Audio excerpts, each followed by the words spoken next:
ज़्यादातर मामले में देखते हैं कि जो फॉल्स केसेस इस समय सबसे ज़्यादा बढ़ गए हैं। लोग क्रिमिनल प्रोसीडिंग का मिसयूज़ करते हैं। अगर हम चाहे एससी एसटी एक्ट की बात करें या फिर पास्को एक्ट के बारे में बात करें या और भी क्रिमिनल प्रोसीडिंग के बारे में बात करें, तो सबसे ज़्यादा प्रेजेंट टाइम में देखा जाता है कि लोग इसका मिसयूज़ करते हैं और एक मेलाफाइड इंटेंशन से लोगों को झूठे मुकदमे में फंसाने के लिए क्रिमिनल सिविल नेचर का डिस्प्यूट अगर लोगों के बीच में है तो उसको वो क्रिमिनल कलर देते हैं और क्रिमिनल प्रोसीडिंग उसके अगेंस्ट में रन कराते हैं। तो प्रेजेंट टाइम में जो देखा जाए कि जो झूठी शिकायत दर्ज करा के क्रिमिनल प्रोसीडिंग को रन कराने का चलन चल चुका है और ये सिर्फ इससे परेशानी सिर्फ मुझे ही नहीं है, सोसाइटी में भी इसमें बहुत बड़ी समस्याएं बन के आई हुई है। तो कोर्ट भी इससे अवेयर है। आई थिंक मुझे ऐसा लगता है कि अगर आप जैसे प्रेजेंट टाइम में अगर हम एससी एसटी एक्ट के बारे में बात करें तो लोग इसका मिसयूज करते हैं। क्यों मिसयूज करते हैं? क्योंकि उसमें एक स्ट्रिक्ट लॉ बनाया गया है और इसमें एंटीसिपेटरी बेल का प्रोविजन नहीं है। अगर किसी गवर्नमेंट एम्प्लॉय के अगेंस्ट में, सरकारी कर्मचारी के अगेंस्ट में अगर आप एफआईआर दर्ज कराते हैं तो उसके विभाग से अनुमति भी नहीं लेनी पड़ती कि एफआईआर उसकी अरेस्ट में उसके विभाग से अनुमति नहीं लेनी पड़ती। इतनी ज़्यादा कठोर नियम एससी एसटी एक्ट में है। एंटीसिपेटरी बेल का प्रोविजन इसमें नहीं है।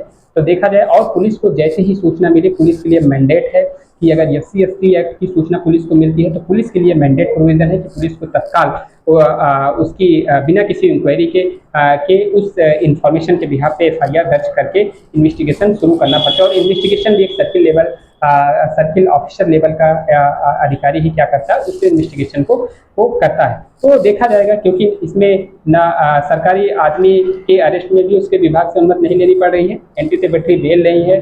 जैसे इंफॉर्मेशन मिली बिना किसी प्रिलिमिनरी इंक्वायरी के तुरंत बिना एफआईआर दर्ज होती है और इसमें पनिशमेंट भी ज़्यादा है। और तो देखा जाए तो एक एससी एसटी क्या है, एक स्ट्रिक्ट लॉ है।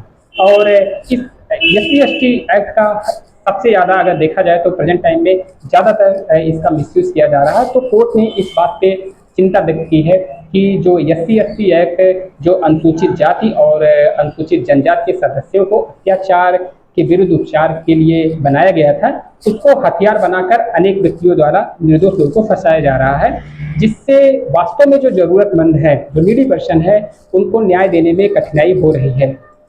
और इस कारण जो कोर्ट को भी समझ में आता है और जो जरूरी भी हो चुका है और कि जो व्यक्ति गलत या झूठी एफआईआर दर्ज करा रहे हैं उनके विरुद्ध जो आईपीसी के 182 सेक्शन जो या फिर 211 आईपीसी की प्रोसीडिंग प्रेजेंट टाइम में अगर हम देखें तो 217 बीएनएस, पहले 182 था, प्रेजेंट टाइम में 217 बीएनएस या 248 बीएनएस जो 211 आईपीसी था में की रिपोर्ट विवेचक के द्वारा कोर्ट में जरूर प्रेषित की जानी चाहिए। मतलब कि अगर किसी पर्सन के अगेंस्ट में गलत सूचना दे रही है तो कोर्ट का भी ये मानना है कि उस पर्सन जो झूठी सूचना दे रहा है, इन्वेस्टिगेशन के बाद जो पुलिस जो अपनी रिपोर्ट लगाती है कि ऐसे एविडेंस उस पर्सन के अगेंस्ट में नहीं पाए गए, तो उस पर्सन जिसने कंप्लेन किया है, झूठी सूचना दी है, उस पर्सन के अगेंस्ट में 182 आईपीसी, 211 आईपीसी या फिर बीएनएस में सेक्शन 217 और 248 बीएनएस की कार्रवाई जरूर करनी चाहिए। मुझे लगता है कि एक बहुत अच्छे जजमेंट है।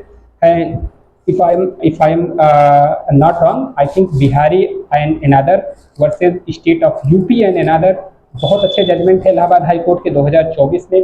और जजमेंट डेट अगर आप देखते हैं तो 18 सितंबर 2024 के बहुत अच्छे जजमेंट हैं, जिसमें कोर्ट ने ये चीज़ें ये कंपलसरी बना दिया है, मैंडेट बना दिया है कि इन्वेस्टिगेशन ऑफिसर को ये डायरेक्शन दिया है कि यदि झूठी एफआईआर दर्ज कराई गई है तो सेक्शन 182 आईपीसी की कार्रवाई जरूर से जरूर कराई जाए। आगे हम देखते हैं कि अगर हम एससी एसटी एक्ट को थोड़ा सा समझने की कोशिश करें तो एससी एसटी एक्ट को सदियों से समाज के निचले पायदान पे रहने वाले समुदायों को सुरक्षा देने के उद्देश्य से बनाया गया है।